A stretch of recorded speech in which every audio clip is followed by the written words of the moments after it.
Senhores telespectadores, muito bom dia ou muito boa noite, conforme a hora a que estiverem a ver o programa. Nas alturas do Natal, do fim do ano, há sempre muita gente que escreve, enviam cada qual sua lembrança, e eu recebi, entre muita coisa, 2 livros que me tocaram especialmente. Um é este, Minha Terra e Terra dos Meus Avós, da escritora Fernanda Miguel. É uma evocação de Espinho, feita realmente com uma poesia, com uma beleza, com um sentido evocativo que de facto me impressionaram muito. A razão por que eu estou a falar do livro também é que a autora teve a amabilidade de me consagrar e de me mandar dizendo que eu seria o seu primeiro leitor. Fui o seu primeiro leitor e um dos seus inúmeros admiradores. Bem, o outro livro é quase um pouco indiscreto eu falar nele, mas confesso, recebi-o e fiquei vaidoso, a palavra é esta. Sr. telespectador, tente ler aqui, naturalmente não lê nada, mas eu leio por si. Olhem, isto diz História de Portugália. E o autor está aqui, o nome. Embora não lhes pareça, isto diz José Irmano Saraiva. Que maneira esquisita de escrever Saraiva. Bom, recebi-o agora, na altura do Ano Novo, e é a versão búlgara, feita na Bulgária, de um dos meus livros. Estou a dizer-lhes isto num sítio muito especial, num sítio carregado de história, no Convento do Carmo, mandado construir por Nuno Álvares Pereira. Vamos falar nisso.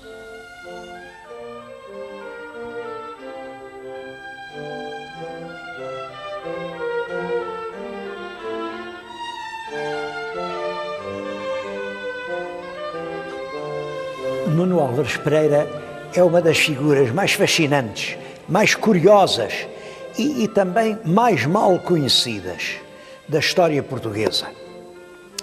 Ele nasceu no século XIV, nasceu em 1360, foi um dos raríssimos fidalgos que se puseram francamente ao lado do mestre Davis, quer dizer que se declararam contra a sucessão da rainha Dona Beatriz, que estava casada com o rei de Castela, e portanto punha a independência portuguesa em perigo, e por isso este Nuno Álvares, muito jovem, tinha 22 anos, e apresenta-se corajosamente do lado do mestre Davis. O mestre Davis nomeia ao seu condestável, o condestável quer dizer o chefe das tropas, e em 1385, portanto quando tinha 25 anos, Nuno Álvares Pereira consegue a extraordinária vitória militar de Aljubarrota. O caso de Aljubarrota é, de facto, ainda hoje, assombroso, como forças tão pequenas, tão mal armadas, conseguiram uma vitória retumbante sobre o exército castelhano e francês, que era 6 ou 7 vezes superior, vitória que decidiu a guerra. A partir daí houve só escaramuças de fronteira, porque na verdade Aljubarrota é a hora decisiva do destino português. A independência de Portugal solidifica-se e fica para sempre firmada em Aljubarrota. E isso deve-se ao jovem Dom Nuno Álvares Pereira.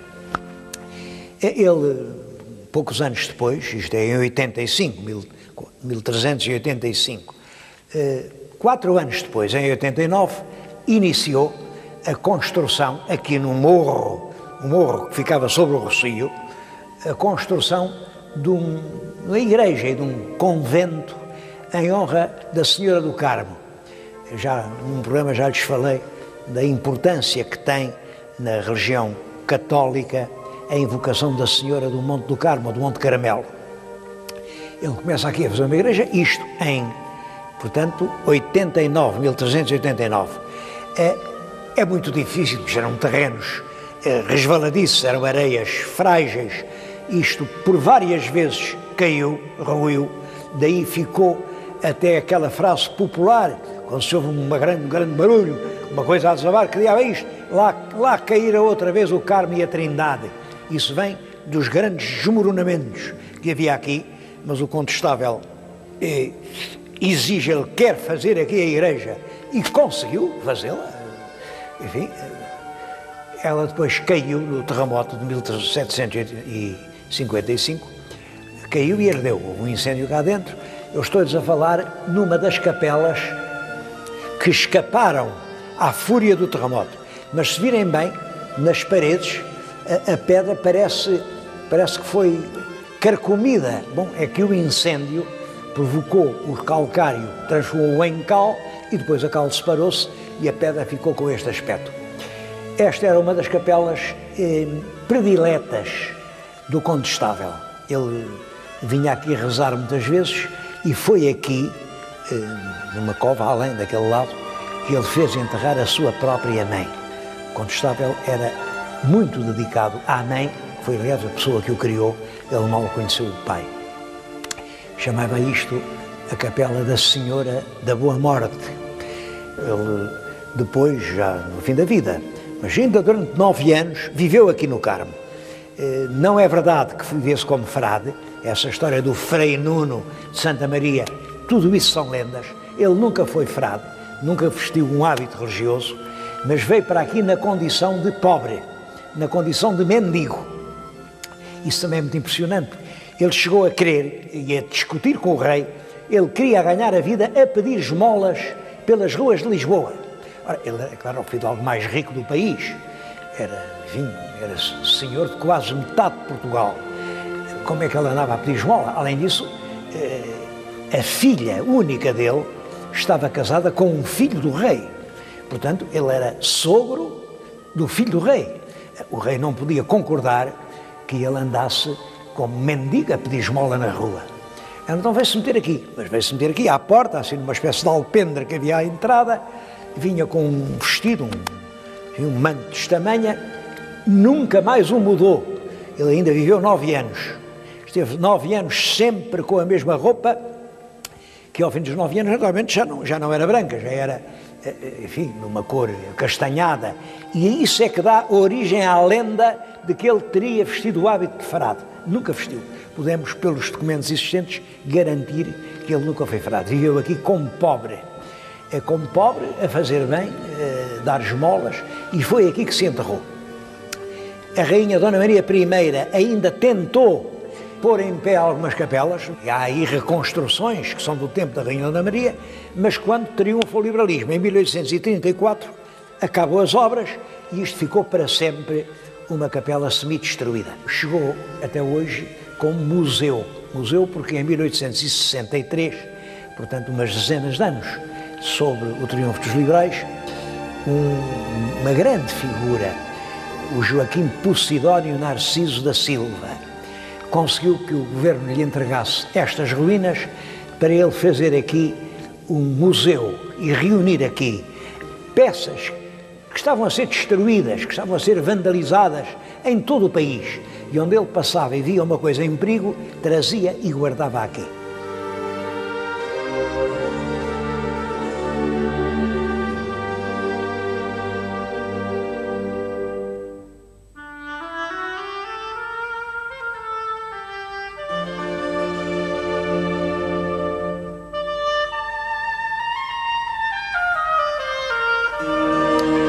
Joaquim Posidónio Narciso da Silva nasceu em 1806, era filho de um empregado no Paço Real e logo em 1807, como sabem, a família real teve que embarcar para o Brasil.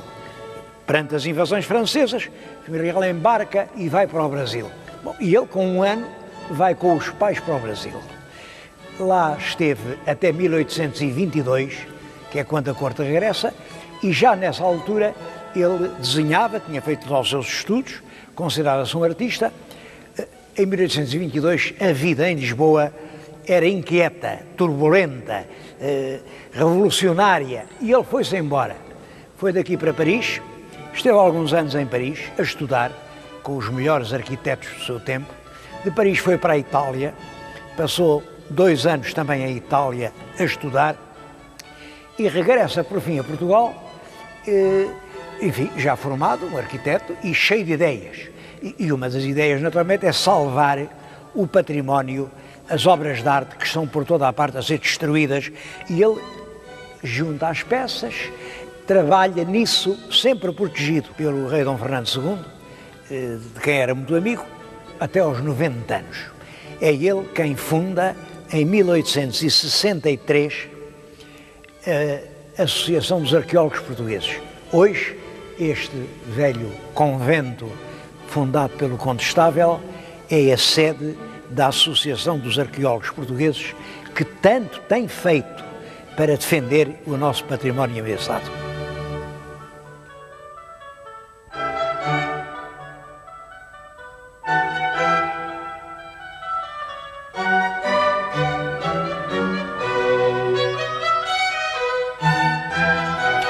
Uma peça muito bonita que foi descoberta, metida dentro de uma parede, no convento de São Domingos, em Santarém, quando estavam a demolir as paredes para fazer lá uma praça de touros, dentro de uma parede aparece isto.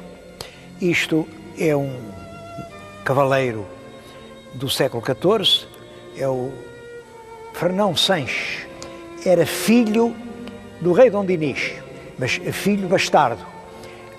É o Fernão Sanches, que se representa aqui, é realmente uma linda figura, e que tinha esculpido aqui uma cena de caça. Vê-se Fernão Sanches a cavalo, na altura em que vai alancear o porco montês. Está ali o porco montês, vai com uma matilha de cães, aqui juntos estão os criados que o ajudavam na caçada. É claro, estas entradas laterais, isto foram cortes, foram brutalidades que foram feitas já posteriormente, para qualquer motivo. Uma outra coisa curiosa que lhes queria mostrar são estas pedras de armas. Isto é um túmulo real, tem aqui as armas portuguesas, as 5 quinas, e aqui as armas da rainha, que são as armas dos Manuéis. É uma mão, Mano, Manuel.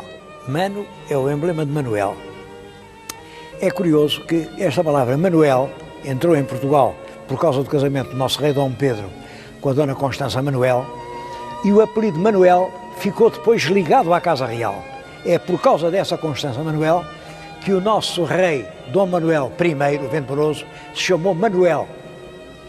Ora, vejam como as coisas na história se continuam. O Dom Manuel casou uma das filhas com o Duque da Saboia. E o Duque da Saboia, desse casamento, ao primeiro filho chamaram-lhe Manuel, Manuel Filiberto.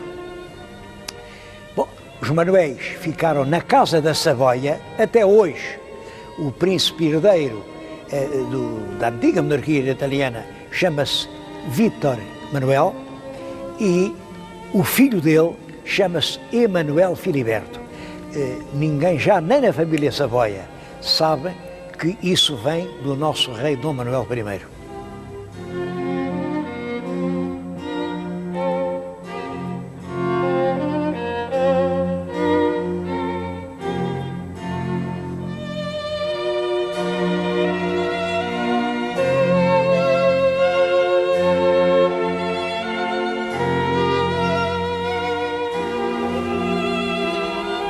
Uma outra pedra que tem muito interesse é esta. Ela veio da Igreja da Anunciada, aqui em Lisboa. A Igreja da Anunciada ficou praticamente arrasada com o terremoto do século XVIII. Bom, mas o cidadão Silva foi lá e no meio das ruínas ainda conseguiu apanhar esta enorme pedra. É um bloco de mármore que tem realmente umas armas, uma heráldica. Isto é o brasão dos Andrades. Bom, e aqui tem o letreiro. Este letreiro é que é curioso. Este letreiro diz o seguinte: Capela e Sepultura de Fernão de Álvares de Andrade, do Conselho de El Rei Dom João III. Até aí é tudo verdade, é tudo verdade. Menos ele chamar-se Andrade, ele era só Fernando Álvares. E depois diz, descendente, perlinha direita da nobre geração dos condes de Andrade na Galiza. Faleceu em Lisboa em março de 1552 e de sua mulher, Isabel de Paiva, que essa faleceu em 1580. Bom, o curioso disto, nós sabemos perfeitamente quem era o Fernando Álvares. Era um cristão novo, do Porto. Em Novo, aliás, davam-lhe o nome de Fernando Álvares do Porto, com um imenso jeito para os negócios e que foi, de facto, um servidor do tesouro no tempo do rei Dom Manuel e depois tesoureiro-mor de Portugal no tempo do rei Dom João III e que acumulou uma imensa fortuna. A principal razão que o faz recordar hoje é que era pai, foi pai de filhos muito ilustres, mas entre eles da Violante de Andrade. Violante de Andrade, que casou com o segundo conde de Linhares e que foi a mulher que inspirou quase a grande maioria dos comoventes poemas de Camões. É a tal mulher de cabelos de ouro que inspirou praticamente a lírica camoniana e que está na origem da sua tragédia. Este mesmo Fernando Álvares é referido num poema de Camões, numa ode, como um creso, o creso é o símbolo da fortuna, um creso odioso que o perseguiu. Não admira muito, é claro, ele perseguir, enfim, lá os rapazes que andavam atrás da filha. Aqui diz também, e de seus descendentes, quer dizer, era a sepultura para todos os descendentes. Bom, isso realmente não foi. Violante de Andrade não foi sepultada na Anunciada, está no convento em Chabregas, já lá estivemos a ver o túmulo, mas é possível que várias das filhas da Violante de Andrade, que viveram sempre na Anunciada, tenham tido a mesma sepultura que o seu avô, o tesoureiro Fernão Álvares. Esta história da Galiza e de ser Andrade, tudo isto é uma invenção que ele arranjou, porque depois de ser muito rico, entendeu que também devia ser nobre. É uma mania que todos os ricos têm, é enobrecer.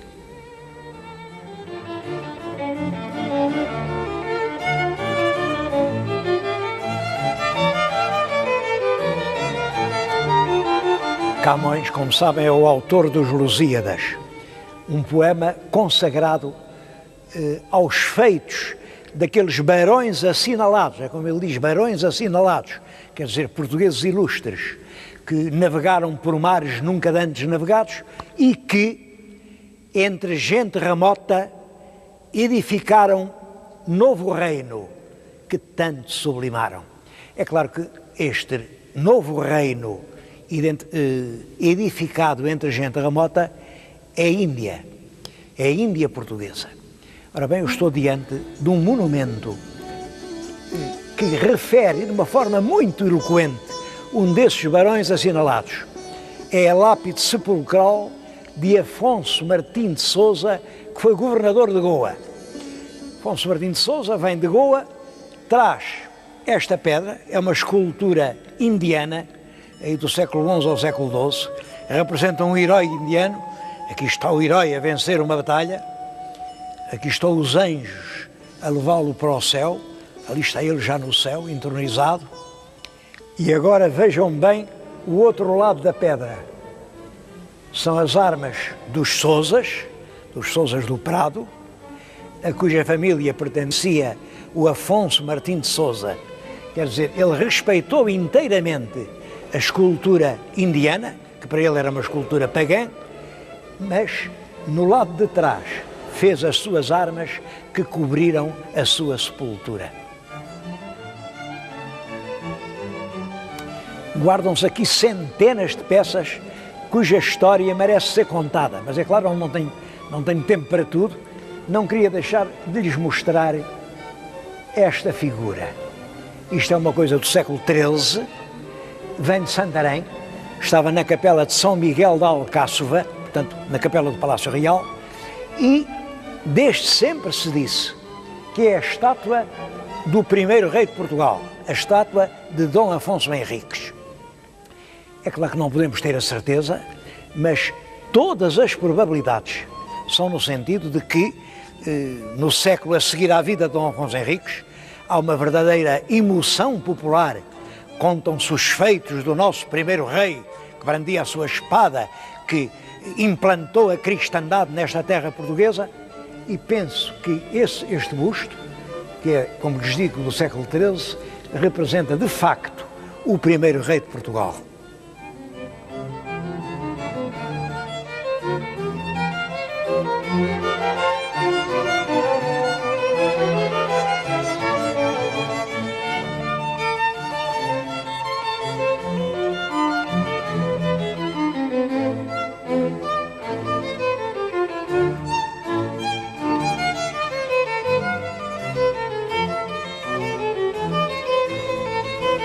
E lá dentro ficaram muitas coisas por ver.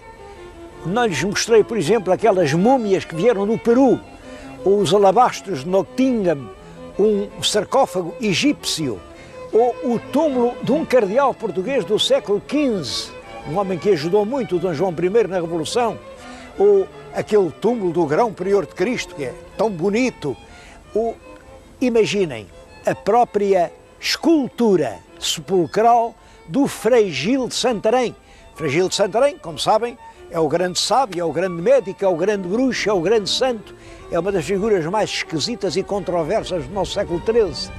E as peças romanas, e as pilastras moçárabes, e todo o rico espólio da Vila Nova de São Pedro, são milhares de relíquias do nosso passado, relíquias mutiladas pelo tempo ou pelos homens, mas que hoje chegaram até nós num museu, que é uma das coisas mais notáveis de Lisboa. Eu não falei nisso porque não queria deixar de mostrar este exterior, que acho que é muitíssimo bonito e que tem também curiosidades. Estou a ver aquela janela grande, uma linda, bonita. Aquilo tem uma história que parece uma anedota. Os Jerónimos ruíram quando foi o terremoto. Bom, terremoto do tempo de Marquês de Pombal. Depois, já no século XIX, mandaram reconstruir os Jerónimos. E os arquitetos lá disseram como é que aquilo era, só que chegaram ao fim, sobraram peças.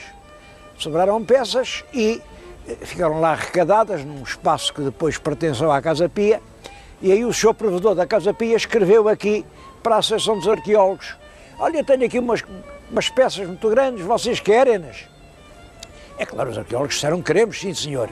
As peças eram aquela lindíssima janela, que já fez parte do convento dos Jerónimos, mas que realmente subjou. Há ali uma outra peça que para mim é emocionante. É uma lápide do século XIV, portanto, do ano 1370 e tantos, do tempo do rei Dom Fernando.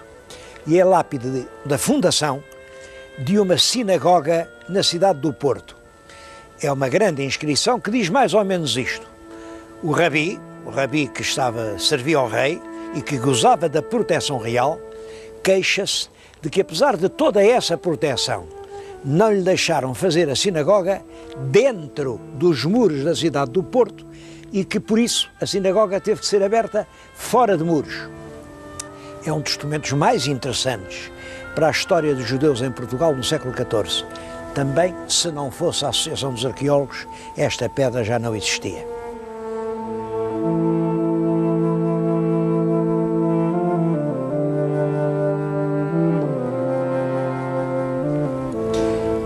Uma coisa importante é que este museu não é sustentado pelo Estado. O Estado não põe aqui um centavo.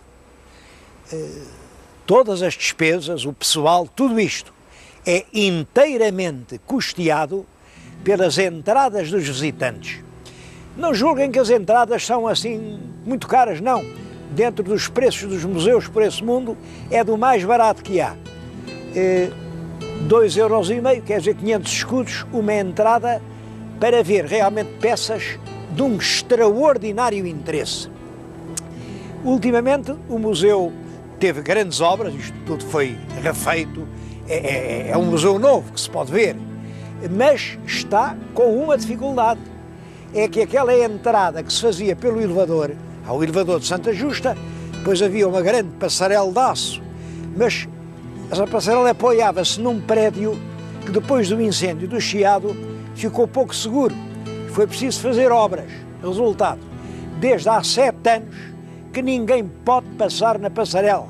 Está ali uns taipais fiíssimos, de folha, é uma coisa horrorosa, a tapar a entrada da passarela. Ora, essa é que era o caminho lógico do museu. Os turistas subiam lá acima ao mirante do elevador, depois vinham aqui, vinham ao museu. Esta situação prolonga-se, os anos passam-se, ninguém resolve, toda a gente diz que quem tem a culpa é o outro. No fundo, ninguém tem culpa nenhuma. O que acontece há 7 anos que a situação está por resolver. Eu confio que finalmente a Câmara e o projeto e o Tribunal de Contas, todos concordem que é urgente resolver esta situação. Bom, e espero que o senhor telespectador venha até aqui e veja tudo aquilo que eu não tive tempo para lhe mostrar.